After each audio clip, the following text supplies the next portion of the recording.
How can Starmer, who's meant to be a human rights lawyer, come out with a speech that is going to have more democracy in England and more rights? Then he said that he's taking away a right to object to whether things are being built or not, and or how they're going to be built. You know, Crown prosecutors are supposed to, they're always talking about victims, right? The CPS, victim support, victim help, people who have suffered crimes against them in law, as defined by the politicians of what crime is, right? And remember that only serious crimes really get investigated now. They're not solving minor crimes and not even interested in minor crimes, even though we've got loads of laws like the Public Meeting Act, which isn't even really being enforced and can't be enforced because the only really place it needs to be enforced is on platforms. We're not getting any help with that, right? But crimes against a person, so whether it's, I don't know, harassment or theft, someone does something to you, right, that makes you unhappy, makes you sad. Might even be a punch in the face. It might even just be a one-off. You might end up with a cut chin or a bruised chin, or you might end up being assaulted in the street. You might have a broken leg, but you might have a cast on it, and then it might take even 6 months or 12 months to get better, right? And you're only left with what you went through. Other people are being abused. Other people like Jimmy Savile, touch children in certain places. Maybe it affects them for life, maybe it doesn't, right? But I know this for absolute certain, right?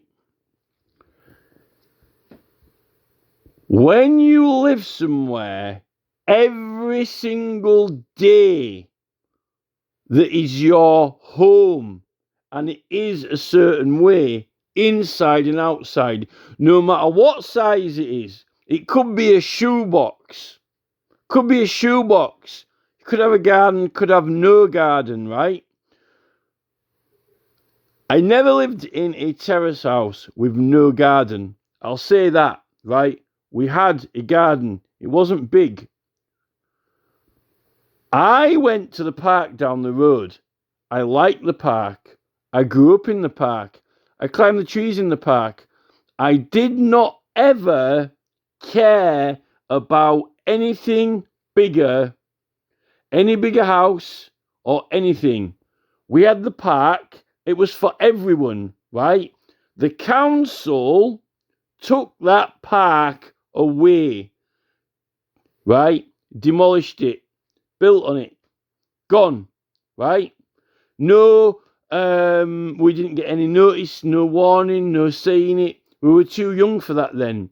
No proper information, right? Not informed. Gone. I like that in this world. In this world, I like that. It's where I live.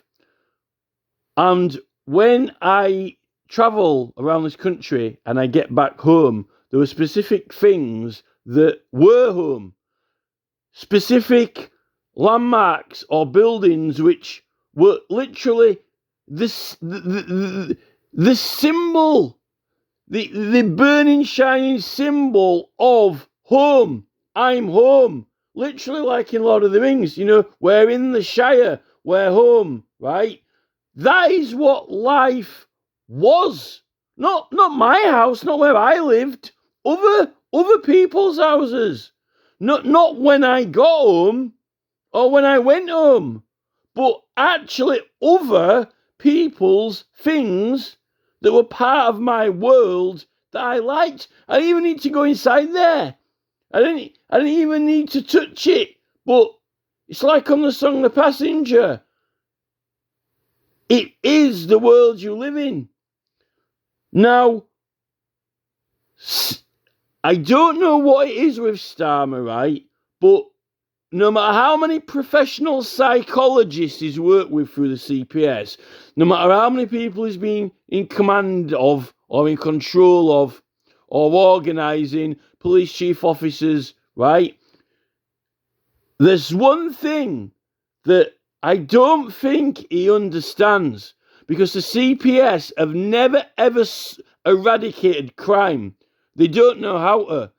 If Starmer could have been the best crime prosecutor on the planet, but all he would have done is effectively punished criminals, right? Effectively punishing criminals doesn't solve crime, right? It doesn't. When you harm someone's immediate surroundings, environment that they like or love, right, you might as well harm them, because it is a part of them, a part of who they are, and a part of what they are, and a part of where they are. And if someone else who's got loads of money comes in, right, and changes it, it might as well be someone who comes and tattoos your mum's face, or tattoos your dad's, or punches you or hurts you. They come in, and with purely the power of money, they change your entire world, your life. And that makes resentment. That makes dislike. You don't like where you live, and you don't want to talk to people. And that's the problem with Labour. They've built that, and they actually don't like the place that they can't like what they are, but they carry on voting for Labour, like a football team that never wins but still supports the same team. And what they end up doing is, because they've got to live in the Labour area, and because they've got to be with each other, I'm not saying all people are bad, because I've had a lot of experiences with very, very kind people, but this is what the party is pushing. This is what they're pushing, right? Rishi Sunak wanted to somehow solve all the crime problems. Why are all these young people committing crime? What's wrong with them, right? Oh, we need to build them more sports centres. They have, we need to get them more, Adidas trainers, we need to build them more football pitches. No, that is not the answer, right? They resent poor people, resent the rich people. Just look at Supetansky. Supetansky is the epitaph of Starmer's Labour. Fuck the Tories, screw the Tories, with a vehement, inherent hatred, right? Blaming the Tories, hating the Conservatives, going on about being poor and having nothing, right? So they blame and target their resentment on rich people, right? Now, the problem is, other places that are normal and happy, they're not, bedlam like, deep urban areas, and they're not overly affluent and,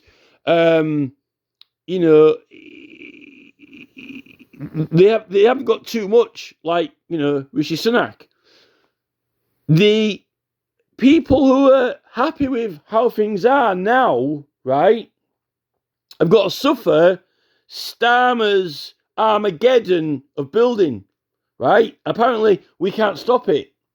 Now, that is going to create resentment and, in fact,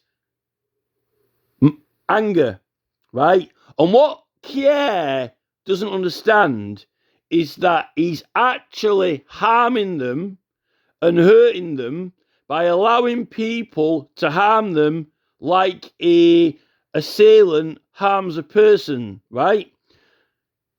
I don't think Keir probably actually appreciates that you can be depressed, harmed, or hurt by things that are happening around you. It's just like at school, if people are bullied or if people, they've got these gang culture.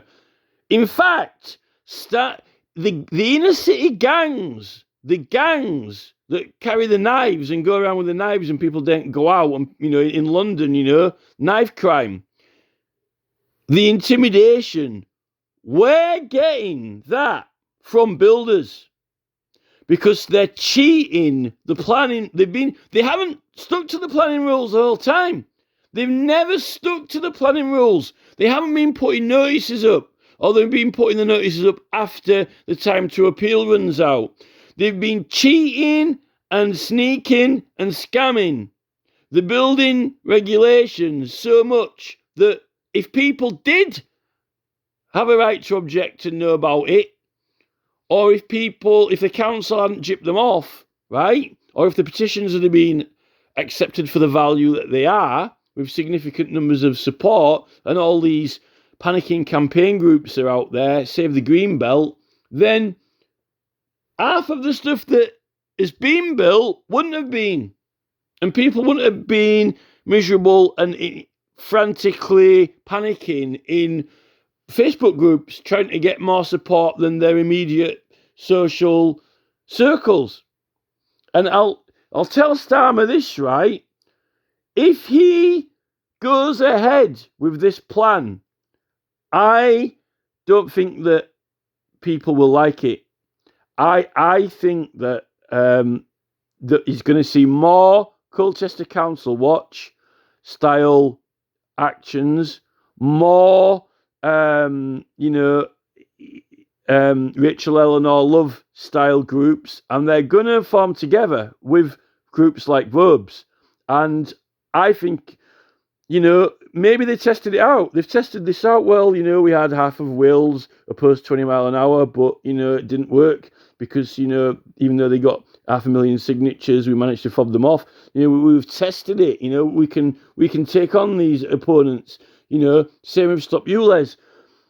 I think that unless Starmer gets control of Facebook and manages to get, MI5 or 77th Brigade to hack the fuck out of us and literally, block his communications and dunk his algorithms so we can't actually form community groups. And people are banning people from community groups just because even though they want to help them, just because, they're not saying what someone wants them to say, which is against the Public Meeting Act. Effectively, they can't even help people when they want to help, when they want to give time, money, resources to help, just because they're not getting on with each other, or who's in charge of the helping, or how we're going to, or whatever.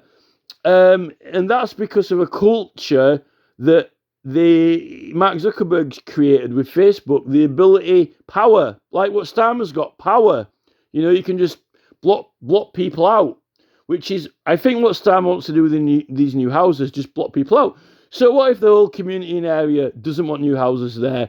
Well, don't the people who move there and who live in there want to create something in a community that is, warm and caring and loving? But if people didn't like it or want it, they're not creating that. What Starmer, I don't think, gets is that as you build more and more and more, you're transforming it into an area with higher crime, and when people resent each other, and when people don't get on. And then, after they've stopped talking to each other, and they don't say hello anymore and smile, and there's loads of strange people around, and they claim they're going to all integrate and get on, yet, let's have a look at what's happening in France. We're hardly integrating with Macron now. They won't accept the outcome of the election, right? What you're doing is you're creating more Labour area. Oh, yeah, they'll all vote Labour because it's no longer pretty, beautiful countryside with happy people. You've actually created a mess. And then they can blame the Conservatives, blame the Tories, but actually they'll end up blaming Starmer. It cannot be the way forward for money, pure bricks of money, to decide the fate of this country. Bricks of money cannot decide the fate of England or decide what England will look like. Because the man has just claimed that I'm all for democracy and rights. What tosh? If you're for democracy and rights, then decisions are made based on what people want and where, particularly in the area it affects. People who are already there, it's their area, not on an alien entity coming in with bricks of money.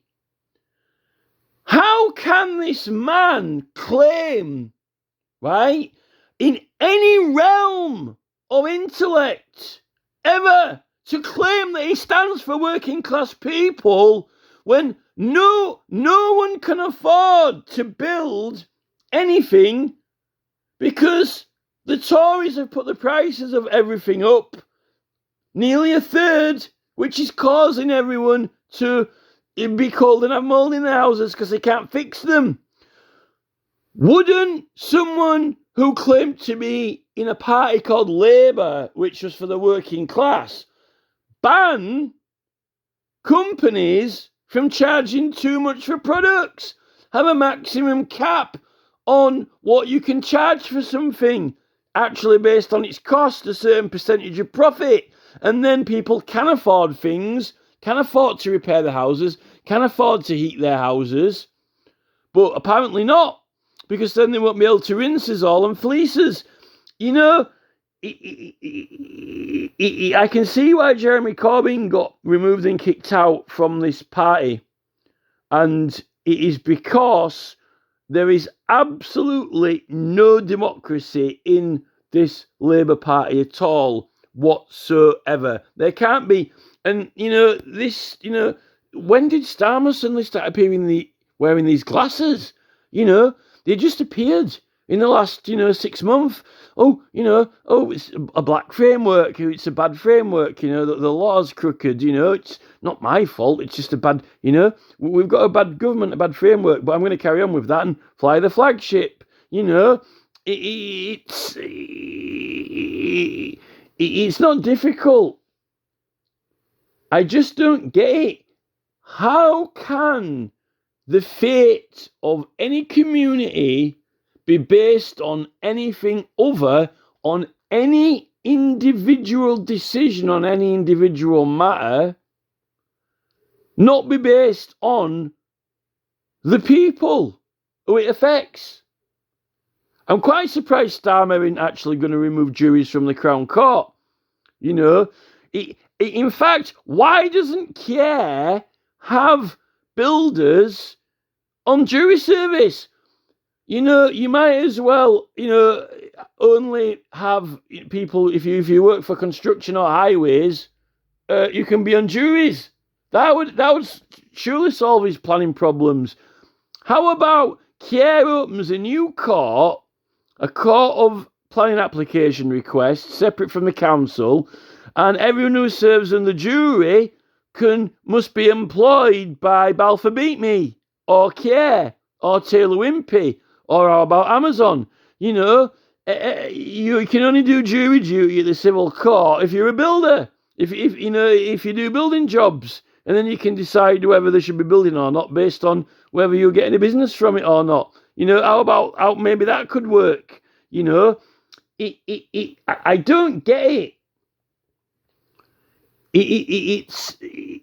We might as well go back to, you can only vote if you own a large amount of land.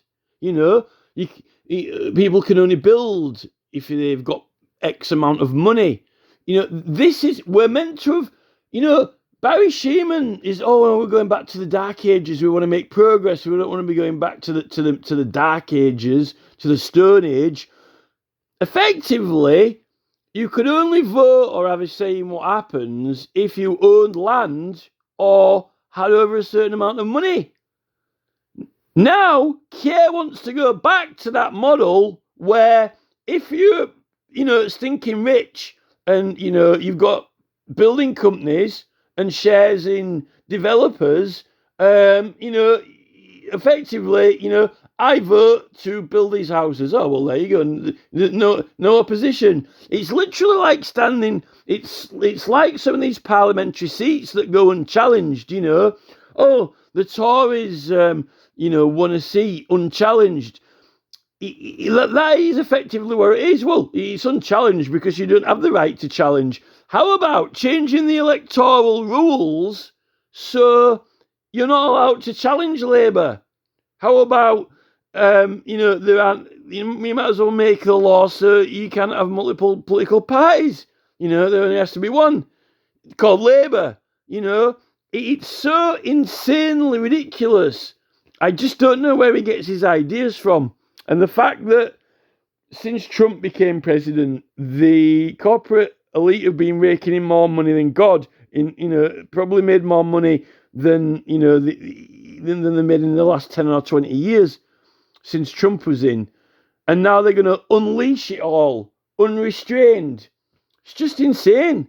You might as well pay Putin to start bombing Coventry and start bombing, Nuneaton and Liverpool. You might as well just pay Putin to come and nuke the place. Oh, what a shame.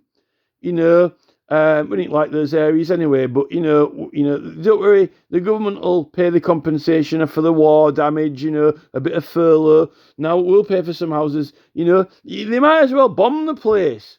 I don't think anyone likes it here. It is a miracle that commercial radio haven't opened, they're that keen to get everyone to Bora Bora, all the young people. I don't know why they haven't built a college and university there, the College of Heart FM or the College of Capital FM. What are they, I think they're keeping them poor here, so they don't actually like it. And if they don't like it, then they're happy with it being bulldozed or built on or expanded because they want to go to Bora Bora. Maybe Keir, why isn't Keir doing a building scheme in Bora Bora?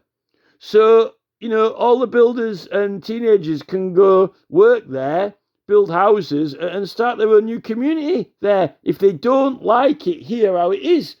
And the truth is that they don't want us to go out into the world and start somewhere like America or Australia because it's too much of a threat now.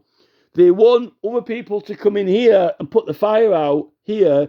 Otherwise, we'll go out into the world and create more Americas and Australias, and then that will be, too much, too high risk. So now we've got to, instead, they're flooding the place like a fire extinguisher to literally write this country off. Well, write it off for it being of anything of a, any character or any value other than pure money value in numbers, financial value, assets, technology values, not actually somewhere that is nice or pretty. And I don't mean that in the sense, I mean that in the sense of the full spectrum of character, but these new houses aren't. I mean, even the ones that they're building in Oxford and around Bicester and places like that are trying to, it's not the real thing.